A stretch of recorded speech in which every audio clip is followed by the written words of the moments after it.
আসসালামু আলাইকুম। অবশেষে ১২ বছরের মনে হয় সমাপ্তি ঘটতে যাচ্ছে গামিনী ডি সিলভা। মানে নিজের বাপ-দাদার সম্পত্তি ছাড়তে গামিনী ডি সিলভার অনেক কষ্ট হবে।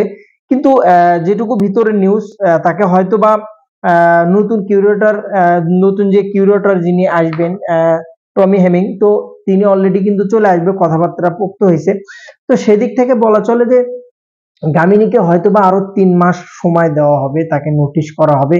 এখানে গামিনীর সিন্ডিকেটটা কে আজকে আপনাদের আমি ক্লিয়ার করে দিচ্ছি। মাহবুব আনাম, আমার যতটুকু তথ্য নেওয়া, যতটুকু আমার জানা যে সিন্ডিকেটের মেন হেডমাস্টার বিপিএল এর যে সদস্য, বিপিএল গভর্নিং কাউন্সিলের যে সভাপতি বর্তমানে আছে, বিপিএল এর দায়িত্বে যিনি মাহবুব আনাম সাহেবের অনেকগুলো বিজনেস আছে শ্রীলঙ্কাতে, যতটুকু আমার জানা।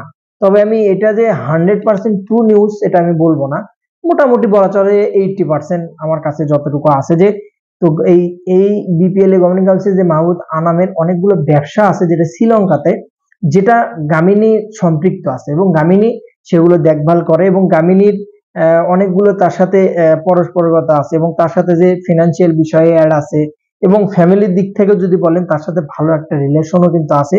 সেদিক থেকে কিন্তু বলা চলে মাহবুব আনাম যতদিন আছে এতদিন গামিনী ডি সিলভা সরাতে পারবে না। আমি কিন্তু আবারও বলছি এটা 80%, সেও 20% নাও হতে পারে। তবে আমি তথ্য নিয়ে বলছি আরকি, যতটুকু তথ্যতে আমি পাইছি। তো এতদিন পরে মিরপুরের ধানক্ষেত থেকে মনে হচ্ছে যে মানুষ অবসর অবসর পাবে, মানে মুক্তি পাবে। তো আপনি যে কিউরেটর নতুন আসছে টমি হেমিং, ইনি কিন্তু বাংলাদেশে এর আগেও আসছিল।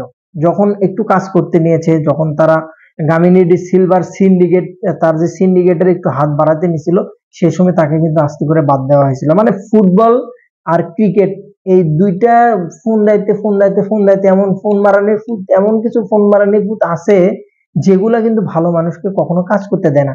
খুব দুঃখজনক হলেও সত্য, বুলবুল সাহেব কালকের দিন আগে একটা ইন্টারভিউ কিন্তু বলেছে, ইন্টারভিউতে যে ভাই আমাকে অদৃশ্য এক শক্তি আমাকে আমার বিরুদ্ধে কাজ করছে, অদৃশ্য শক্তি।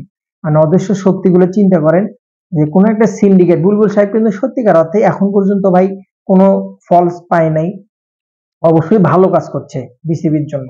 বিপিএল থেকে শুরু করে আপনি যদি দেখেন তার আমলেই বলা চলে, তার আমলে এই যে এত বড় একটা সিদ্ধান্ত, বিপিএলটা একটা অর্গানাইজেশনের হাতে যাচ্ছে। আপনি জানেন বিপিএল এর মান কতটা বেড়ে যাবে যদি একটা অর্গানাইজেশনের হাতে যায়।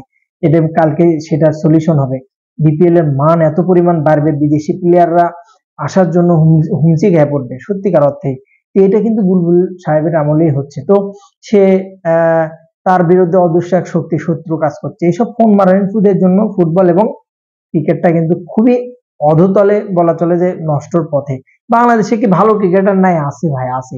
গরিব মানুষের ছেলেরাও ক্রিকেট খেলে, তাদের কাছে হয়তো অত টাকা পয়সা নাই, বুঝেন না, অত টাকা পয়সা নাই, ওরকম ভাবে নিজেকে মেলে ধরতে পারে না।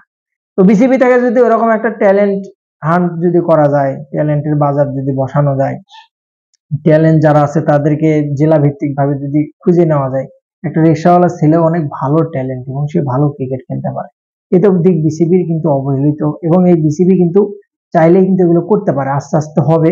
তবে গামিনীডির সিলভার যে বিদায়টা সত্যিকার অর্থে স্বস্তি দেবে, বিশেষ করে মিরপুরকে, যেটা অনেকদিন যাবত কিন্তু সে প্রভাব খাটিয়ে নিজের প্রভাবকে বিস্তার করছে। অবশেষে গামিনী সিলভার অবসান, বলা চলে যে আমি বলি কি টমি হেমিং বাংলাদেশের জন্য ভালো করবে এবং নতুন কোচ ওলিয়ান জুড, বলা চলে যে আমি মনে করি জুলিয়ান উডের যে পাওয়ার হিটিং সেটা কাজে লাগিয়ে এশিয়া কাপে বাংলাদেশ ভালো করবে আশা করছি। ভালো থাকুন, ভিডিওটি ভালো লাগলে সাবস্ক্রাইব করুন। সালাম আলাইকুম।